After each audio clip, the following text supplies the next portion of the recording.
안녕하세요. 저희는 AI 오픈랩 7기 보초랩입니다. 지금부터 발표를 시작하겠습니다. 저희가 이제 첫 최종 발표니만큼 저희가 처음부터 하려던 것들 전부를 이제 공유 드리도록 하겠습니다. 우리가 하려는 것은 자연어 처리 분야에서 딥러닝이 어떻게 쓰이는지에 대해서 공부를 해보자. 그리고 이 공부한 내용을 프로젝트에서 직접 사용해보자. 다만 모두가 따라올 수 있는 속도로 천천히 가자 였습니다.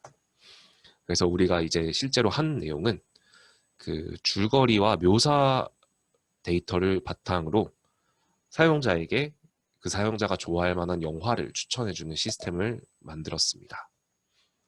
그래서 영화의 프로젝트의 단계는 크게 3개로 나뉘어지는데요. NLP랑 딥러닝을 첫 번째 공부하는 게 첫 10주간의 내용이 되었고, 이후 5주 동안 무비렌즈를 바탕으로 한 캐글 데이터 분석들을 같이 해보며 이제 그거를 바탕으로 어떤 모델링을 진행을 하도록 했습니다. 이후 이제 오픈랩 활동이 종료되는 오늘 이후로 이걸 실제로 웹 서비스에 탑재한 다음에 프로젝트를 실제로 배포한 것까지 진행을 해보려고 합니다. 물론 이 내용은 이제 오픈랩 활동과 무관한 활동이 되므로 이 부분에 대해서는 발표하지 않겠습니다. 저희가 이제 첫 10주 동안은 자연어 처리 분야에서 딥러닝이 어떻게 쓰이는지를 공부를 했습니다. 학습에 앞서서 우리가 머신러닝 그리고 자연어 처리로 할 수 있는 일들이 무엇일까? 어떤 비즈니스 문제를 해결해 볼 수 있을까와 관련된 내용들을 저희가 이제 탐색하는 것도 굉장히 중요한 지점이라고 생각을 했어요. 이 배운 내용을 어디다 써먹을 수 있는지에 대한 그런 참고 자료들을 얻어야 이렇게 문제를 풀어볼 수 있구나 하는 어떤 그런 창의적인 생각들이 떠오를 수 있게 될 거라고 생각했기 때문입니다. 그래서 저희가 이제 그런 어떤 케이스 스터디도 이렇게 이곳저곳에서 찾아서 조사를 해놓고 그에 더해서 자연어 처리를 사용한 다른 프로젝트들 참 그런 예시들을 찾아가지고 추가하고 또 어떤 자연어 처리와 관련된 그러니까 워드 임베딩과 같은 경우를 공부를 했다고 치면 그것을 활용한 논문 같은 것도 찾아가지고 업로드하는 식으로 이런 아이디어들을 많이 모아서 어떤 데이터베이스로 만들어 놓았습니다. 그게 저희가 지금 본 아이디어고 이걸 하면서 이제 계속 스터디를 진행을 해나갔던 거죠. 이제 가장 기본적인 자연어 처리의 내용인 그런 언어 모델, 문서 유사도 찾기, 토픽 모델링 하기 이런 딥러닝 이전의 자연어 처리 내용도 배우고 한편으로는 머신러닝과 딥러닝이 이 자연어 처리랑 연관된 부분이 어떤 부분인지 거기에 대해서 추려서 배웠습니다. 이때 저희가 사용한 교재는 스탠포드 대학의 강의인 CS224랑 유원준 님이 쓰신 딥러닝과 자연어 처리가 어떻게 같이 쓰이는지에 대한 책 이 2권을 가지고 학습을 하였습니다. 이제 저희가 배운 내용은 이제 좀 더 깊이 들어가면 워드 엠베딩 그리고 NLP를 위한 CNN, 토크나이저, 인코더, 디코더 그리고 트랜스포머 모델 등등 현재 지금 자연어 처리에서 사용되고 있는 굵직한 이론적인 내용들을 전부 이렇게 훑어봤고 이를 바탕으로 어떤 문제를 풀지에 대해서 결론을 내리게 되었는데요. 그게 이제 추천 시스템, 그중 영화 이걸로 결정을 하게 되었습니다. 이 영화 추천 시스템을 이제 고르게 된 가장 큰 이유는 이제 그걸 고를 당시에 저희의 생각에서는 이거는 자료가 많으니까 이거 망할 것 같지가 않다. 여기가 이제 뭔가 추천을 하기 위해서 이제 쓰이는 딥러닝 모델들 같은 경우가 이제 굉장히 연구가 활발하게 이루어지는 지점이고 그리고 그에 따라서 뭔가 공개되어 있는 자료도 많고 그러면 이제 그걸 바탕으로 한 발짝 더 나가는 수준의 연구를 할 수 있으면 아주 좋을 것 같다라고 생각을 한 거죠. 그래서 추천 시스템에 대해서 익숙하지 않을 분들에 대해서 잠깐 설명을 하자면 이 추천 시스템은 정보 소비자가 원하는 정보를 찾아가지고 그걸 추천해주는 시스템이라고 할 수 있습니다. 정보 필터링의 어떤 대표적인 분야라고 할 수 있고요.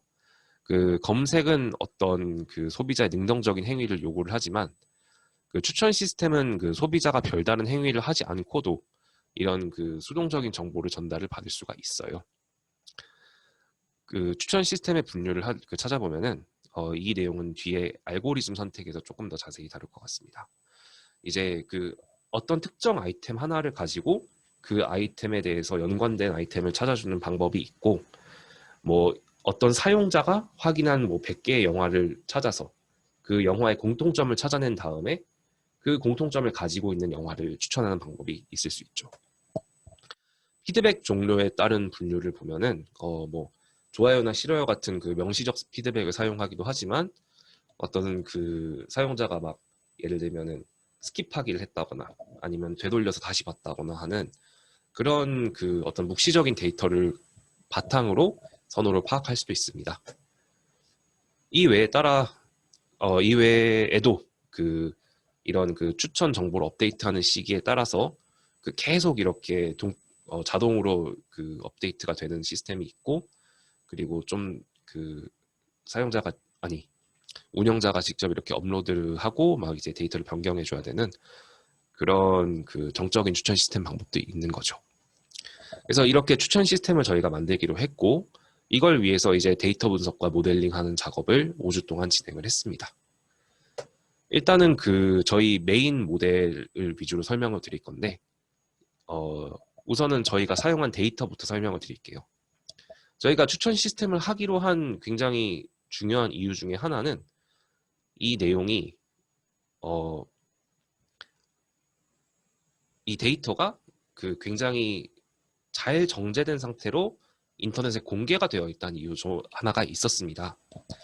그 저기 저 나열한 저희 데이터베이스 같은 경우가 그 TMDB나 IMDb 같은 곳은 굉장히 유명한 그 영화 데이터베이스 사이트고, 실제로 뭐 연구 목적 이외에도 대중적으로 사람들이 영화를 찾아보기 위해서 가는 그런 웹사이트인데요.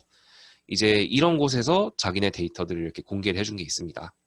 뭐 영화에 대해서 뭐 제목, 장르, 키워드, 줄거리, 인기도 이런 그 필드들에 대한 정보는 물론이고, 더 중요한 게 이 영화에다가 좋아요를 누른 사람들, 평점을 매겨준 사람들의 정보까지도 공유한다는 점이 여기에선 제일 중요한 점이었습니다.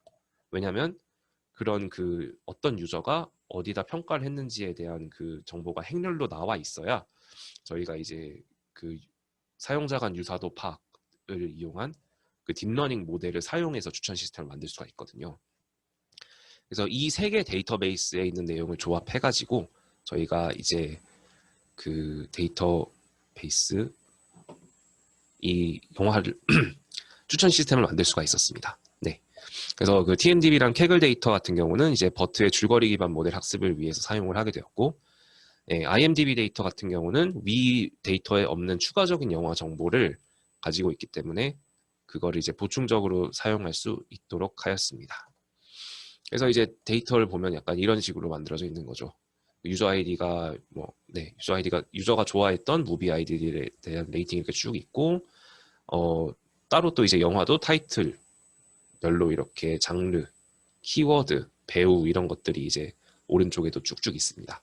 그래서 이렇게 데이터를 가져다가 쓸 수 있다는 장점이 있었기 때문에 저희가 이 영화 추천 시스템을 하는 점도 있고, 그래서 이제 이 영화를 어떤 식으로 추천할 거냐 해서 이제 알고리즘들을 선택을 해야 되는데, 저희는 이 다양한 알고리즘들이 하나하나 이렇게 만들어 보는 접근을 했습니다.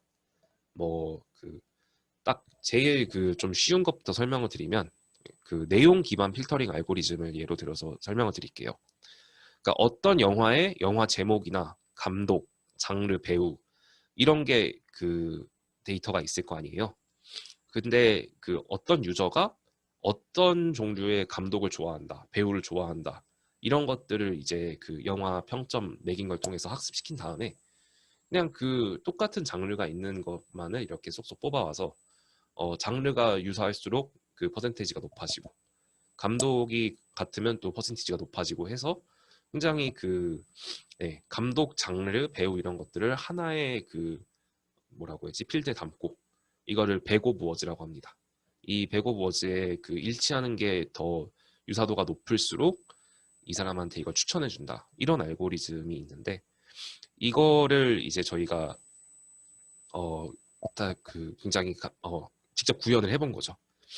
그리고 또 이거 외에도 뭐 사용자 기반 협업 필터링, 유저 기반 협업 필터링 등 간단하게 구현할 수 있는 내용들은 저희가 직접 다 구현을 해봤습니다.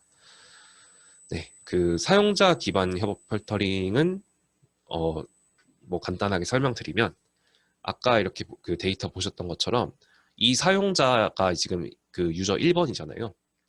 1번 유저가 1번, 3번, 6번에 대해서 평점을 어떻게 매겼는지를 이렇게 쭉쭉 보는데, 그럼 이제 다른 유저들도 보면은 이 영화들에 대해서 뭐 1, 3, 6, 47에 대해서 평점이 이렇게 매겨져 있을 겁니다. 그래서 이 사람도 1번에 4점을 줬는데 다른 사람도 1번에 4점을 줬다. 3번에도 뭐 4점을 줬는데 4.5를 줬다. 6번에는 뭐 4점 뭐 5, 얘는 4, 얘는 5 이렇게 줬다 해서 서로 이제 어떤 영화가 비슷하게 좋다고 평가를 했으면은 그 사용자가 다른 사용자랑 비슷한 거잖아요. 그래서 그 두 비슷한 사용자들을 이제 묶어가지고 이 사람 유저 A가 좋아하는 영화인데 B는 아직 그걸 영화를 안 본 거로 이렇게 추천이 돼 있으면 그러면은 A가 본 영화를 B한테 추천을 해주면 좋아하겠죠. 네, 이런 식으로 접근하는 게 사용자 기반 협업 필터링입니다. 네, 방금 말한 대로 제가 사용자 간의 유사도를 평가하고 그 유사도를 기반으로 평점을 계산하는 방식이죠. 그래서 이렇게 다양한 알고리즘들을 뭐 여러 개 이렇게 구현을 직접 저희가 해봤고, 그리고 최종 연구로는 딥러닝 모델을 적용시킨 추천 시스템을 만드는 게 저희의 목표였으니까 그거에 관해서는 이제 줄거리 기반으로 트랜스포머 모델 버트를 사용해서 추천을 한번 해보는 걸 하자라고 연구 방향을 잡았습니다. 그래서 저희 아이템 기반 협업 필터링에다가 버트를 사용하기로 저희가 마음먹었는데, 일단 아이템 기반 협업 필터링은 사용자 기반이랑 같은 행렬을 쓰되 반대의 방법으로 접근을 하는 거예요.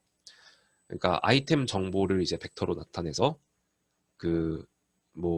이 아이템이 사용자 1은 몇 점 평점을 받았고, 사용자 3은 몇 점 평점을 받았고, 사용자 7에는 몇 점 평점을 받았고, 사용자 뭐 40 몇 번한테는 몇 점 평점을 받았다. 이런 것들을 쭉쭉쭉 본 다음에 그러면 아이템 2도 똑같은 사용자들에 의해서 평점을 받았을 가능성이 있죠. 아이템 A도 사용자 1에 의해서 고평가를 받았다. 아이템 B도 사용자 3에 의해서 고평가를 받았다. 그리고 사용자 C는 똑같이 이를 뭐 저평가했다. 이런 식으로 어떤 사용자가 이 아이템에 대해서 어떤 평가를 매겼는지를 보면은 이 두 아이템이 얼마나 유사한지를 찾아낼 수 있어요. 그래서 사용자한테 추천을 할 때 이 영화랑 유사한 영화 A랑 유사한 영화 B를 이런 유사도 아이템 간의 유사도를 기반으로 추천을 할 수가 있는 거죠. 이때 저희는 방금 제가 설명드린 건 어떤 평점 방식으로 이렇게 계산을 해서 줄거리를 측정한 다음에 추천을 하는 거였는데, 이때 이 유사도를 어떤 줄거리를 가지고 측정을 해보자라고 이제 결심을 해본 거죠.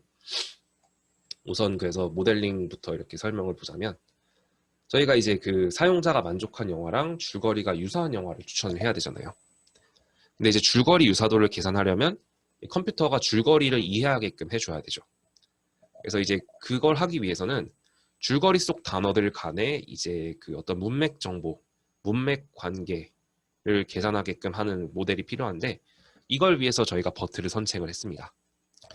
그래서 버트의 각 인풋 앞에 위치한 CLS 토큰은 이제 뭘 하는 거냐면, 이 버트의 레이어를 이렇게 지나고 나서 계속 이제 층을 지날 때마다 학습을 시켜서 12개를 다 지나고 나면은 인풋 전체의 내용을 학습하게끔 이렇게 만들어 줄 수가 있었습니다. 그래서 줄거리 유사도를 어떤 CLS 간의 유사도로 계산해서 대신하고자 하는 거죠. 여기서 CLS가 유의미하게 하기 위해서는 훈련된 버트 모델이 필요했습니다. 하지만 영화 데이터는 줄거리 등의 영화 정보밖에 없었기 때문에 버트를 훈련시킬 방법이 없었죠. 말인즉슨 이제 훈련을 위한 어떤 정답이 없는 거예요. 그냥 줄거리 자체의 유사도만 이렇게 찾아낼 수 있었던 거고. 그래서 그 정답 정보를 얻기 위해서 그 파퓰러리티 그리고 그 평가한 그 수와 평균값 등을 이렇게 확인을 해서 이 영화가 전반적으로 인기가 있는 영화냐 없는 영화냐 이거를 이제 이진 분류를 시키는 작업이 필요했습니다. 그래서 이 영화가 과연 네, 영화가 그 1위 붙은 영화는 상대적으로 좀 대중적으로 많은 사람들한테 인기가 있는 영화고, 0인 영화는 조금 마이너한 영화 혹은 인기가 없는 영화라는 뜻으로 쓰이게 되었습니다. 그래서 버튼을 통해서 이제 주어진 줄거리를 네, 그 인풋으로 줄거리를 인풋으로 받고 그 다음에 나오는 결과가 아까 전에 매겼던 그 재미있는 영화 혹은 재미없는 영화로 라벨링한 거를 둘 중 하나를 아웃풋으로 하는 이진 분류 태스크를 부르도록 하였습니다. 그래서 훈련된 버튼 모델에 줄거리 인풋을 다시 넣고 그 다음에 n개의 영화에 대해서 총 n개의 CLS 토큰을 얻어낼 수 있었습니다. 그래서 그 토큰은 이제 사이즈가 n 곱하기 768개가 되는 행렬이 나올 수가 있는 거죠. 그래서 들어온 영화 데이터에 대해서 CLS 토큰을 얻어내고 난 다음에 그거랑 곱해서 가장 유사한 상위 K개의 영화를 이제 아웃풋으로 나오게 하는 게 우리 모델의 골자였습니다. 그래서 이 결과를 다 마친 후에는 그 K개 영화가 추천되는데 이게 줄거리 기반으로 추천이 되었다 이렇게 말할 수가 있는 거죠. 그래서 짠 하고 이렇게 그 결과가 나오게 되는 겁니다. 그래서 저희의 이제 가장 핵심적인 모델에 대해서 설명을 마쳤고 이제 여기까지 하는 걸로 저희는 일단 그 모델링 단계는 마치고 또한 그 오픈랩 활동은 마치자 이렇게 결론을 내렸습니다. 그리고 이렇게 만들어낸 그 모델을 가지고 이걸 그대로 그 서비스의 기능으로 만들어서 한번 웹 서비스로 올려보자고 그 마음을 먹었고 이게 저희 이제 웹 서비스 네, 희망자들만 모아가지고 웹 서비스를 만들 생각입니다. 네, 그래서 이 프로젝트의 뭐 의의와 한계를 이제 생각을 해보면 제가 좋았던 점은 이제 그 잘 동작하는 어떤 딥러닝 프로젝트를 갖게 됐다는 점이 참 좋았습니다. 또한 이 버트를 가지고 어떤 줄거리 기반 추천을 하는 거는 뭐 저희가 처음으로 시도를 한 거죠. 뭐 어떤 발표된 문헌이나 이런 쪽에서 이제 없던 부분이라서 아예 미답지를 한번 이렇게 탐색해봤다라는 것을 좀 약간 뿌듯하고 그리고 그걸 통해서 이제 성공해냈다는 게 이제 뭐 네, 더더욱 의미 있는 작업이었다고 생각합니다. 그리고 이제 저희가 원했던 대로 NLP랑 딥러닝 쪽 학습을 할 수 있었다는 점이 이제 저희들에게는 이제 최고의 어떤 장점이자 성과로 이렇게 남게 되었습니다. 그래서 아직 조금 남은 할 일 같은 경우는 약간 이런저런 문제들이 남아 있는데 그런 것들을 아직 다 해결하는 방법을 이제 넣지를 못했어요. 예를 들면은 그 추천 시스템의 어떤 고전적인 문제 중에 필터 버블이라는 게 있는데 어떤 그 액션 영화를 보는 사람들한테는 자꾸만 액션 영화만 추천해주는 그런 문제가 있어요. 막 액션 말고 다른 것도 보고 싶을 수 있는데 이 추천 시스템이 100% 너무 적합하게 되면은 이게 의외의 데이터들을 추천하는 거가 약해져서 결과적으로 좀 그 재미가 없는 그런 문제가 생기죠. 그러니까 그런 그 문제들을 해결하기 위한 방안도 이렇게 포함을 시켰어야 되는데 그런 부분이 조금 미진했던 것 같고 또 그 결과를 그 추천한 결과가 얼마나 적합한지 거기에 대해서 평가하고 검증하는 방법에 대해서는 조금 그 생각이 필요했는데 이 부분까지 같이 못한 점이 조금 아쉽습니다. 여기에 대한 부분은 그 저희가 그 웹 서비스를 만들면서 좀 더 보완해가지고 이렇게 넣어주면 좋을 것 같습니다. 그래서 좀 전반적으로 아쉬운 점은 그 추천 시스템이 되돌아봐서 생각해보면 좀 너무 안전한 선택이 아니지 않았나. 그러니까 그 뭐 저희가 이제 자연어 처리에서 배운 게 여러 가지가 많은데 뭐 텍스트 분류나 뭐 인코더, 디코더 이런 다양한 모델들이나 아니면 다양한 응용할 수 있는 그런 것들을 배웠는데 그거를 좀 더 포괄적으로 사용할 수 있는 토픽이 있었을 텐데 제가 저희가 계획할 당시에는 이거를 딱 떠올리지를 못했기 때문에 그냥 제일 안전한 걸로 가자 해서 추천 시스템을 했고 상대적으로 좀 제한된 기능들만 사용해 볼 수 있었던 게 약간 그 아쉬운 점으로 남아 있습니다. 그리고 또 저희가 딱 모델 만드는 정도까지만 이제 시간이 있었기 때문에 그 품질 향상 측면에서 조금 더 신경을 쓰지 못했던 게 아쉬운 점으로 남네요. 뭐 속도, 정확도, 그리고 뭐 네, 이런 그 고전적인 그런 품질 향상에 대해서는 약간 건드리지 못하고 그냥 그 모델을 성공시키는 데에만 집중했다는 점이 조금 아쉽고, 그리고 이제 실제로 서비스를 받아봐야지 뭔가 우리가 만든 로직에 어떤 문제가 있는지 그런 거를 알 수 있을 텐데 그런 것까지 못 가본 점이 조금 아쉽기도 해요. 이거는 아마 뭐 대기업 마냥 많은 사람들이 써야지 이제 나오는 부분이니까 그거는 뭐 사실 너무 이것까지 되면 좋겠다는 건 과욕인 것 같긴 합니다. 네, 그 마지막 줄은 아까 말씀드렸고, 예, 이상으로 저희 발표를 마치겠습니다. 네, 그 15주 동안 고생 많으셨고 저희 팀원들이나 우리 랩 멤버들 전체분들 참 네, 발표 들어주셔서 감사하고 한 기수 동안 고생 많으셨습니다. 네, 감사합니다.